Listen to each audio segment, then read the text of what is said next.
Hello, it's Chris, and from Chris Dello Fitness, working on living for balance. It was a busy weekend. We had a weekend filled with soccer and my daughter's birthday, and it was pretty much go, go, go. And I feel like today's Monday, and yesterday was Sunday, but I guess today's Tuesday, and realizing things I missed yesterday. But anyway, this weekend, my daughter had a soccer tournament. She had 2 games on Saturday and 3 games on Sunday. So being gone and away for the day, lots of planning and prepping to get out the door to make sure she has everything, which she's pretty responsible for her own things.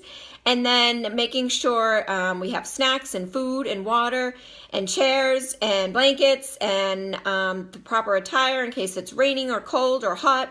Sunscreen, like, oh my gosh, like so much to pull together and pack and all that. So anyway, Sunday morning, it was an early game. On Saturday night, after we had gone out for dinner, I was like, I got to kind of pull our stuff together to make sure I have everything because we got to get up early. And she left early with another family and my husband, and then I was going with another mom, and so we could kind of have that extra little bit, like extra half hour. So anyway, I'm packing up, getting everything ready, rushing around, and making sure I don't forget anything because we had a game at 8 o'clock in the morning, then we had a game at 10:30, and then we had a potential at 3:30, so we had this time in between. So what were we going to eat? Did I need food, snacks? And then it was her birthday on top of it. So I had to make sure I didn't forget the cupcakes for the entire team. And so rush, go, go, go. So I'm a pretty organized, planned person, and I sort of feel like I was like rushing that morning and, flying at the seat of my pants. So we're driving. I was driving a little bit more than the speed limit. And then I was like, oh my God, I better slow down. I'm probably going to end up getting pulled over, and then I'm going to have to hear it from Pete. Anyway, so we're driving there, and I'm like, okay, we probably left 15 minutes, 10 minutes later than we needed to or should have. And as we're getting closer, I'm like, all right, we're going to make it. We're getting pretty close. And I'm thinking, oh my gosh, you watch today that I'm going to, Mia's going to start, obviously she starts, but Mia's probably going to score a goal just because, it's her birthday and I'm running late.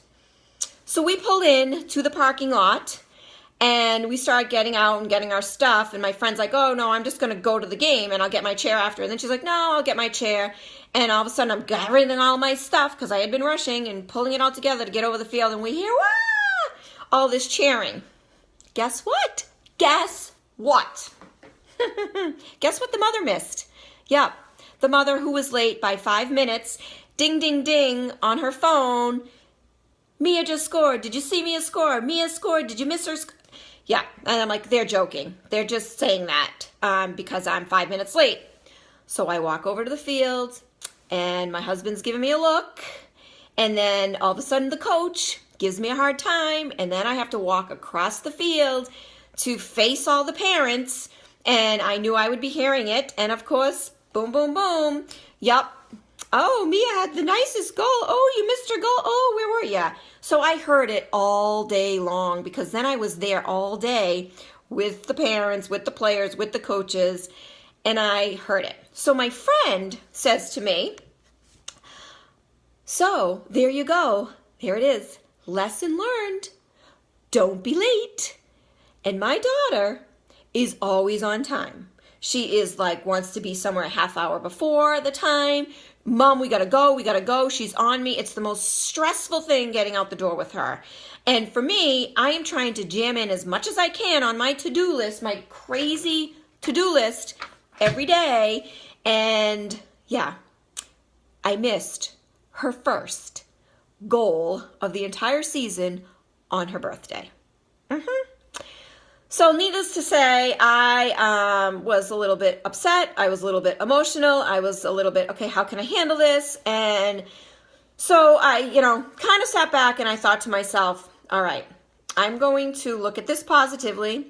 And 2 weeks ago, my uncle passed on May 14th. And my daughter said to me, Mom, in 14 days, it's going to be my birthday. And I said, and yes, how old are you going to be? And then we were like, oh my gosh, 14. Well, my daughter proudly wears the number 14, and she scored her first goal on her birthday 2 weeks after my uncle passed. So I took comfort knowing he was there watching over her, and she scored that goal, whether it was for herself or for him, but she made that happen. And she, so I have to be okay with that. And the other part of that is I honestly think she scored when I wasn't there because she knows her crazy mother. And that I would have been out of control and I would have completely embarrassed her. And, you know, she didn't know I was there, whether I was, we talked about it afterwards. She didn't know whether I was there or not until I talked to her after. And she goes, I was wondering, I didn't hear you screaming. Yeah. So, yeah, she knows. I wasn't there for her goal. And of course, she's like, Mom, it's no big deal. It's just a goal. Well, for me, I'm at all my kids' events. I don't want to miss anything. And nor do I ever, you know, a goal, that's like a big deal. Like, I didn't want to miss that. She's not someone who scores all the time. I mean, there's people on the team that score all the time, but she doesn't. And I wasn't there. I missed it. So my lesson learned here, for some of you who maybe are crazy like me and run, go, and have so much on your list to do and get done that you wait till the last minute. And yeah, I missed it by 5-7 minutes maybe, if that. First goal of the game. And I wasn't there. So now I know in the back of my head, I need to focus. I need to get my ducks in a row so I get out the door on time. And I learn a lesson from my child. Instead of me being the teacher, she was the teacher here. And she taught me a very good lesson. If you want to see things in life and you want to be at places, then organize your time and be there on time and plan accordingly. So there's my weekend. There's my story. And yeah, this was one, I don't know, unhappy mom. But then I tried to find the positive because I try to find the positive in all things. And it brought me comfort knowing that her uncle was there who also had the number 14. And she has her number 14 and turning 14. So it's all about the 14. It's all about learning some lessons in life, and this time it was the lesson that I had to learn. So my suggestion is be on time, plan accordingly, don't be late because you might miss out on things. So I'm getting better about this now. All right, thanks for listening. Have a great week. It's a short week for many of us, and I will be back soon for some more of my crazy busy life that I try to live for balance. Thanks. Bye.